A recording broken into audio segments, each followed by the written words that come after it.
What if the entire Bible, all 66 books, thousands of years of history, told one single unified story?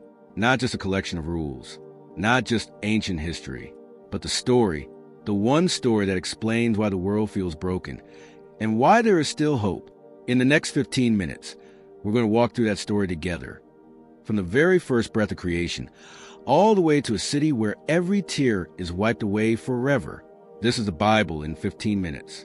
And I promise, by the end, you'll never read it the same way again. In the beginning, creation and the garden, picture absolute nothingness. No light, no sound, no time. And then God spoke. That's it. That's all it took. Mountains erupted from the earth. Oceans filled and roared. Stars ignited across a vast, dark sky. Tiny creatures, ants, deep-sea fish, things you'd need a microscope to even see. All of it burst into being at the sound of his voice. And then God did something different, something special. He made us. He looked at everything he had created and said, I want someone to share this with. So he shaped the first human beings, Adam and Eve, from the dust of the ground. And he gave them a breathtaking job description. You be in charge here for me. Take care of everything I've made. Represent me. Show the world what I am like. Think about that for a second. Out of everything in all creation, God chose people to carry his image into the world. Not angels, not mountains, not stars. Us. He placed them in a garden, rivers flowing, trees flourishing, every good thing in abundance. Start here, he said. I'll meet you here. And when Adam first saw Eve, there was no awkward silence. He looked at her and, in the most human, unfiltered, joyful way, cried out, Yay! This is the one. They had everything. God, each other, purpose, beauty, wholeness. But that's not where the story stays. There was an enemy. He was jealous of what God had made. He couldn't have it, so he wanted to wreck it. And he was clever about it. He came to Eve with a question, not a threat, just a question. Why can't you be in charge? Why follow someone else's rules? Why not just do what you feel like? Sound familiar? That whisper didn't die in a garden thousands of years ago. We hear it today, in our own heads, every time we think we know better, every time we decide our way is better than God's. And so our first ancestors made a choice. They disobeyed. They took what God said not to take. And in that moment, something broke. Not just them, everything. Relationships fractured.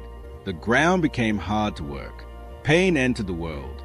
And deep inside every human heart since then, a restlessness, a sense that something is wrong, that we are not what we were made to be. We've all felt it. That gap between who we want to be and who we actually are. The Bible says that gap has a name. It's called sin, and it touches everything, our thinking, our feelings, our relationships, even creation itself. Now here's where you might expect the story to end. God gets angry. God walks away. You've probably heard stories like that. In many cultures around the world, there are ancient tales where the gods grow offended and simply disappear. They go far off and leave humanity to suffer alone. But that is not the story of the Bible. Yes, we built a wall between ourselves and God. But God refused to walk away. He looked at our broken world, and instead of abandoning it, he made a decision. He would get rid of the brokenness. He would take broken people and remake them. He would take a broken world and restore it. But how? Where do you even begin? He started small. The promise, Abraham and a people called to bless the world. A man named Abraham, living in ancient Mesopotamia, modern-day Iraq. No famous family, no great power, just a man and his wife. And God came to him with words that would change history. Leave your family. Leave everything you know. Follow me. I will be your family. I'll make you into a great nation, with land, with identity, with belonging. And through you, my blessing will reach the whole world.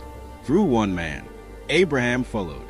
He stumbled plenty of times because he was human, just like us. But he kept trusting, and God kept his promise. Abraham and his wife Sarah, both of them far too old to have children, were given a son named Isaac. Isaac had a son named Jacob. Jacob was later renamed Israel, and from him came 12 sons, who became 12 tribes, and eventually an entire nation, a nation called Israel. Now fast forward a few generations. Thousands of Israelites, and they are trapped, forced laborers in Egypt, building cities for Pharaoh under the whip of slavery. And God saw them. He heard their cries, and he sent a man named Moses with a message. I will rescue you. Come to me, walk with me, be my people, and I will give you the land I promised Abraham. And through you, my blessing will still reach the whole world. He did rescue them, dramatically, miraculously. 10 plagues, the Red Sea parting, water from a rock, bread falling from the sky. But the people kept forgetting. They complained. They disobeyed. They actually looked back at their slavery and said, maybe Egypt wasn't so bad. Sound familiar again? We get rescued from something, a habit, a toxic situation, a season of darkness, and sometimes we look back longingly anyway. That's a very human thing. God punished them when they went wrong.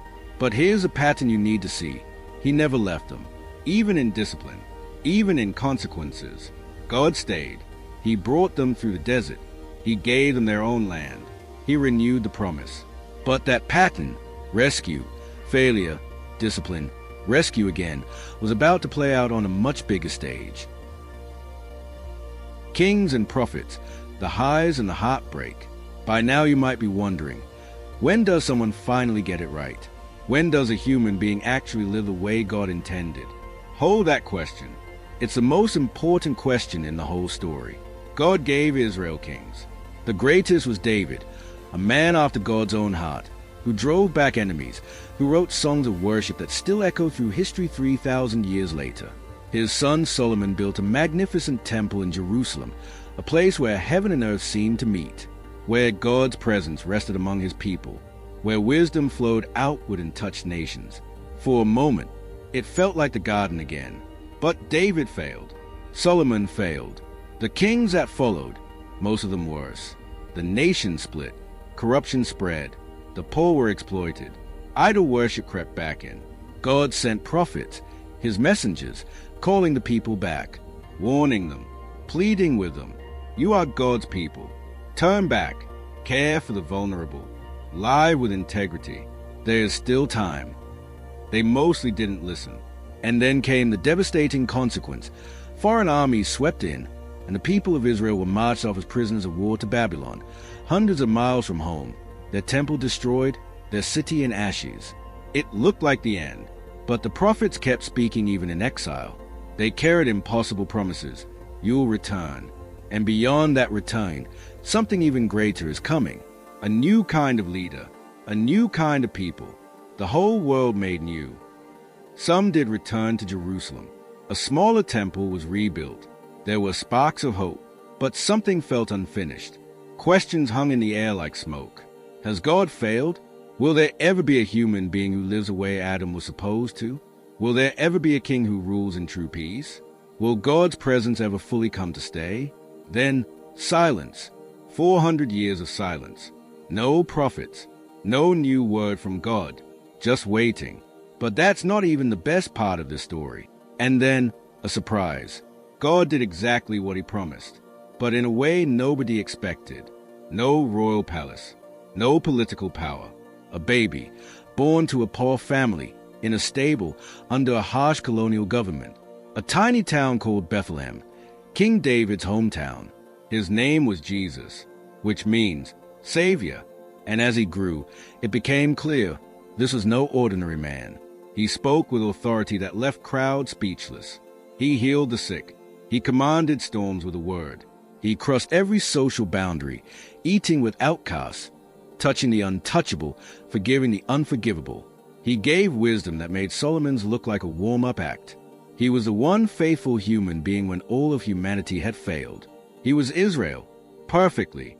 He was Adam, without the failure. He was a King David always pointed toward but never fully became. He was God, with us. He rode into Jerusalem, the ancient city of God, surrounded by crowds shouting praises. The moment the prophets had spoken about for centuries seemed to be arriving, but the religious leaders felt threatened. The political powers felt threatened, and the enemy from the garden, he felt threatened most of all.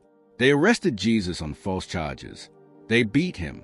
They nailed him to a wooden cross outside the city walls. And there, on that cross, something happened that looked like total defeat. But Jesus knew something they didn't. He wasn't running. He wasn't surprised. He chose this. He stood in the place of every person who had ever followed Adam into failure, which is all of us. He took our brokenness, our rebellion, our shame, all of it. And in his darkest moment, he cried out to God, "Father, I am utterly alone, yet I give myself to you. You will bring victory from total defeat." And God did. The resurrection, everything changes. 3 days, the tomb was sealed, guards posted. Hope, for many, was dead. And then, on the third day, God reversed death itself. Jesus walked out of that tomb, alive, not a ghost, not a vision. He ate with his friends. He showed them his hands. He was real, and he was alive.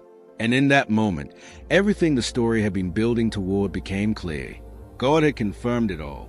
Every title, Savior, Messiah, King, Lord, every promise made to Abraham, every whisper of the prophets, it was all true. It was all fulfilled in him. And then he made an offer that changed everything. Repent, trust me, give yourself to me. Your wrecked life will be remade. God's own spirit will live inside you. You were lost, but now you are family. Not just for Israel, for everyone, every language, every nation, every person who has ever felt the weight of their own brokenness. If this is landing somewhere deep in you right now, drop a comment below. Tell us where you are in this story. We read every single one. The church and the coming kingdom. Jesus' followers spread out into the world. They couldn't stop. They'd seen him alive. They'd experienced his spirit. And they had news too good to keep quiet. He is alive. They were beaten for it, imprisoned, some killed, but they kept declaring, he has won. Death has been defeated, and every honor belongs to him. A movement grew, from a handful of frightened followers in Jerusalem to communities of faith forming across the Roman Empire, across continents, across centuries, right up to this moment. And yes, God's people have often failed along the way. They've gotten confused. They've contradicted the message they were supposed to carry, just like Israel, just like Adam. But here's what hasn't changed. Jesus is still sending his spirit to form his people, to teach them, to transform them, to make them slowly, painfully, beautifully into what Adam and Eve were always meant to be. His people, his body on earth, are being gathered from every language, tribe, and nation. A global family, a living sign that God's rescue mission is still underway. And the forces that rage against Jesus, the powers of darkness, the brokenness within and without, their time is running short. Because here's where the story ends. The story began in a garden. It ends in a city of breathtaking beauty, where there are no more tears, no more injustice, no more death. A city where God himself is present, not in a temple building, not behind a veil, but right there, face to face, with his people, forever. Everything that was broken in that first garden, restored. Everything lost, found. Everything mourned, healed. This is a story of the Bible, not a rule book, not a history textbook, a love story.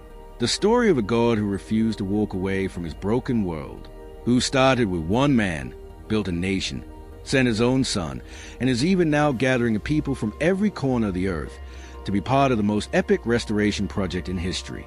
And here's the thing that gets me every time. This story isn't finished yet. You are in it, wherever you are, whatever you've done, however far you feel from that garden, the God of this story is still pursuing, still redeeming, still making things new. God never abandons his people. That's not who he is. That's not what this story is about.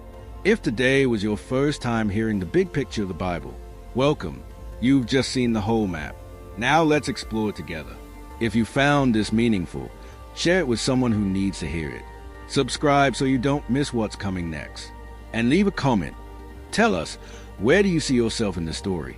Because next time, we're going back to the beginning. We're going to slow down and look at creation, what it really means that you carry the image of God, and why that changes absolutely everything about how you see yourself in the world.